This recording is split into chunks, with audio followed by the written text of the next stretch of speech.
Amis auditeurs, bonjour. L'équipe de Lumière sur le chemin vous place sous la bénédiction de Dieu. À la fin de l'émission, nous vous indiquerons un choix de publication disponible sur notre site internet www.mediachrist.net.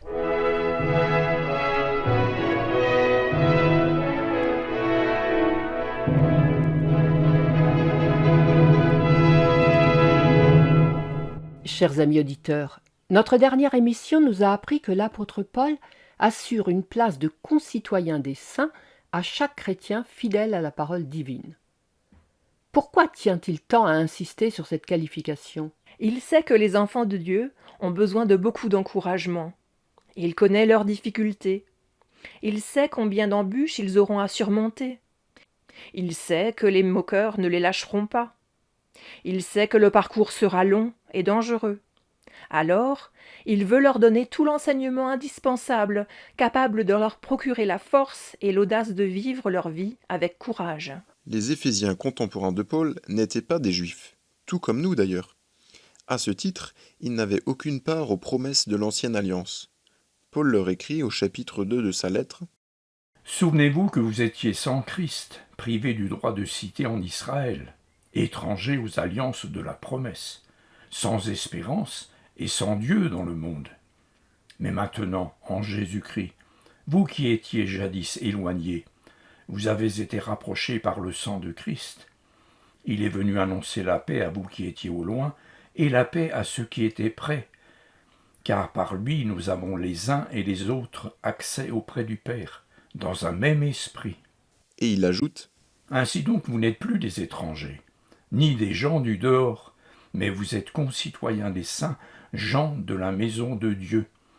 Vous avez été édifiés sur le fondement des apôtres et des prophètes, Jésus-Christ lui-même étant la pierre angulaire. » Il n'y a donc plus de différence entre les membres du peuple des Hébreux choisis par Dieu et les païens convertis. La Bible est une révélation sûre pour tous, quelle que soit leur origine. Elle nous conduit au Christ et à lui seul. Lui seul est la pierre angulaire de tout l'édifice. Toute doctrine qui n'apporte pas le Christ, Fils de Dieu Sauveur, n'est pas de Dieu, même si elle est truffée de citations bibliques. Car Satan, lui aussi, sait très bien utiliser la Bible pour attirer les humains dans ses pièges. Jésus dit que la parole des prophètes rend témoignage de lui. Et Paul écrit « Je n'ai pas eu la pensée de savoir parmi vous autre chose que Jésus-Christ et Jésus-Christ crucifié. » C'est pourquoi la parole nous est présentée comme une lumière puissante, capable d'éclairer les ténèbres des hommes. Elle est complète et sûre, aussi dans la plénitude du salut. Nous avons tout pleinement en Christ, écrit l'apôtre. Il ne peut pas y avoir dans l'Église une nouvelle thérapie du salut. La révélation de Dieu se suffit à elle-même pour amener à la perfection du salut tous ceux qui croient. Cette révélation est aussi un rempart contre le doute et l'incertitude. Paul dit aux Romains au chapitre 8, dans une impressionnante énumération de catastrophes possibles, que rien ne pourra nous séparer de l'amour de Dieu manifesté en Jésus-Christ. La Bible est le seul critère, le seul test qui nous permet de juger toutes les doctrines et tous les prophètes. C'est le devoir des enfants de Dieu de tout juger à la lumière de la Bible. Quand nous avons la chance d'avoir une Église fidèle, nous devons l'aimer de tout notre cœur, avec émotion et une infinie reconnaissance envers Dieu. Sa confession est solidement attestée par l'Écriture et ses affirmations doctrinales bien fondées dans la Bible. Elle a pour rocher le Christ et son sacrifice, à l'exclusion de tout mérite et de toute œuvre des hommes. Il est indispensable que l'apôtre nous rappelle le fondement inébranlable de la foi, car dans les derniers temps, jailliront partout des prophètes et des gourous annonçant des fantaisies et des systèmes nouveaux pour tenter de séduire même les élus. Et si la Bible nous avertit, c'est que la séduction sera à la fois impressionnante et subtile. Lorsque les croyants sont solidement édifiés sur le fondement des apôtres et des prophètes, il se produit nécessairement une autre belle chose qui les oblige à regarder leur Église, non comme une petite chose pauvre et misérable, mais une belle assemblée, estimable, parce qu'elle est aimée de Dieu. Paul dit au chapitre 4 de cette même lettre aux Éphésiens « En lui, Tout l'édifice bien coordonné s'élève pour être un temple saint dans le Seigneur. Voilà de merveilleuses paroles. L'apôtre nous montre que dans le temple du Seigneur, chaque enfant de Dieu fidèle a une place réservée. Chacun constitue, avec tous les frères, un ensemble qui grandit dans la foi et l'amour. Il n'y a pas des chrétiens de première catégorie et des chrétiens de zones défavorisées. Il n'y a pas de chrétiens très saints et des chrétiens moyennement saints. Ils sont tous saints de la sainteté que leur offre le Christ et jamais d'une sainteté qu'ils auraient méritée. D'ailleurs, tous les croyants attachés à leur Sauveur ont des intérêts communs, une confession commune, une aspiration partagée, une espérance unique, un amour fraternel sincère. Certes, ils ne sont pas parfaits, loin de là. Ils ont encore bien des faiblesses, des lacunes, des égarements, des contradictions. Tous ceux qui s'imaginent que l'Église est vraie que parce qu'elle n'a pas de problème ont une fausse vision de l'Église militante. L'Église actuelle n'est pas encore glorifiée. Elle souffre donc des attaques de Satan qui cherche sans cesse à la neutraliser, à détruire son influence et à l'éloigner de son Sauveur. Alors justement, parce que le peuple des croyants est plein de faiblesses, il a besoin de s'élever par le Christ, qui est le seul constructeur du temple. C'est lui qui purifie, sanctifie, corrige et édifie son peuple pour en faire un édifice bien coordonné en foi, en fidélité et en bonnes œuvres. C'est lui qui envoie son Saint-Esprit pour affermir son peuple. Il l'a promis avant sa mort, il l'a rappelé le jour de sa résurrection. Chaque chrétien a reçu des dons et des talents. Personne n'est inutile. Ainsi, chacun, avec ses capacités, ses forces et la vocation qui est la sienne dans la vie, contribue à l'édification de l'ensemble. Paul veut affermir notre confiance. Il semble nous dire « Regardez-vous comme des chrétiens de valeur. Vous avez chacun une belle place dans le temple de Dieu. Et lorsque vous vous mettez au service du Seigneur, vous êtes des pierres vivantes d'un grand prix. » Chacun de nous, chaque chrétien qui place toute son espérance en Jésus seul, peut regarder sa place dans le temple de Dieu avec les yeux du Seigneur. Enfin, l'apôtre achève sa belle peinture de l'Église par une dernière description impressionnante. En lui vous êtes édifiés pour être une habitation de Dieu en esprit. Imaginez ceci. Vous recevez un jour une lettre avec ce message. « Aujourd'hui, fais-moi de la place à ta table, prépare-moi une chambre et compte-moi parmi les tiens, car je viens habiter chez toi. Je vais demeurer toujours avec toi. » Signé Dieu. C'est cette vérité que développe l'apôtre dans sa lettre aux Éphésiens. Dieu avait promis autrefois à Israël « J'habiterai au milieu de toi. » Il l'accomplit comme convenu. Quand Dieu vient habiter chez nous, il vient avec sa majesté, sa puissance et la plénitude de sa grâce. Alors c'est vrai, ça ne se voit pas. Nos voisins ne décèlent pas une lumière bizarre au-dessus de notre maison. Nous ne sommes pas épargnés par la grêle ou le gel quand tous y sont soumis. Non, c'est une habitation invisible opérée par le Saint-Esprit. Invisible, mais sérieuse et réelle. Au verset 23 du chapitre 14 de son évangile, Jean nous rapporte les paroles de Jésus. « Si quelqu'un m'aime, il gardera ma parole, et mon Père l'aimera.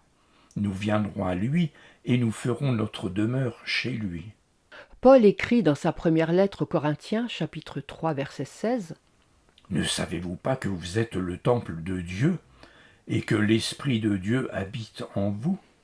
Le chrétien a l'immense avantage de ne plus jamais être seul dans la vie. Il a Dieu à demeure. Oui, Dieu s'est installé chez lui et il compte y rester.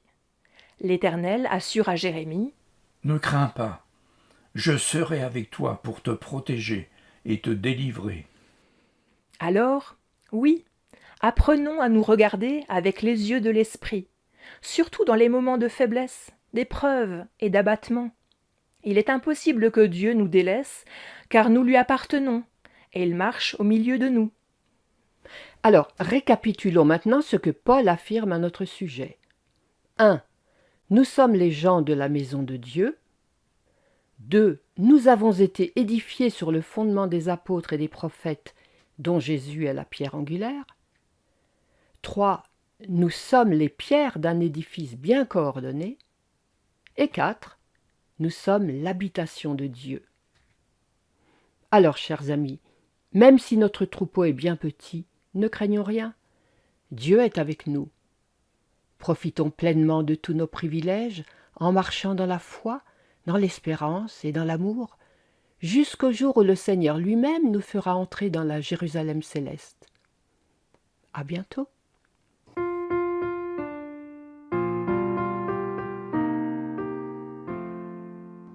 Et tout-puissant, quand mon cœur considère tout l'univers créé par ton pouvoir, le ciel d'azur, les éclairs, le tonnerre, le clair matin ou les ombres du soir, de tout mon être alors s'élève un chant, Dieu tout-puissant, que tu es grand, de tout mon être alors s'élève un chant, Dieu tout-puissant, que tu es grand. Prions. Seigneur, notre Dieu, nous faisons partie de ta maison, nous habitons auprès de toi et avec toi. Tu as construit notre foi sur le fondement des prophètes et des apôtres, à qui tu as confié l'instruction de ton peuple. Seigneur, nous voulons être toujours fidèles à tout ton enseignement, sans nous relâcher. Mais Seigneur, nous avons besoin de ton appui et du secours de ton Saint-Esprit pour te rester attachés. Seuls, nous sommes si faibles. Seigneur, reste avec nous. Amen. J'entends joyeux tous les oiseaux chanter, quand sur les monts la source avec son onde livre aux zéphyrs son chant doux et léger. Mon cœur heureux s'écrie à chaque instant, ô Dieu d'amour, que tu es grand. Mon cœur heureux s'écrie à chaque instant, ô Dieu d'amour, que tu es grand.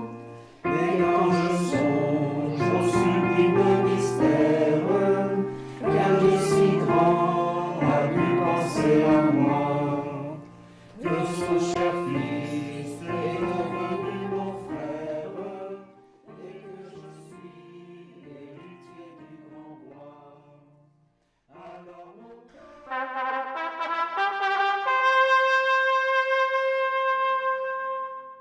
Ouh là là, j'ai eu une peur bleue tout à l'heure. Rien de grave. Bah si, enfin presque. Je rentrais tranquillement de mes courses, en roulant sagement, sans faire d'excès de vitesse, quand un camion en face de moi a décidé de doubler. J'ai juste eu le temps de me serrer à droite. Complètement fada, le type. À une fraction de seconde près, c'était l'accident. Tu m'aurais cherché à la morgue. Eh bien, tu as vu tes anges gardiens à l'œuvre. Ce sont eux qui t'ont protégé. Dieu les met à notre service pour éloigner les dangers, et ça marche. Notre brochure intitulée « La vérité sur les anges » vous expliquera tout ça.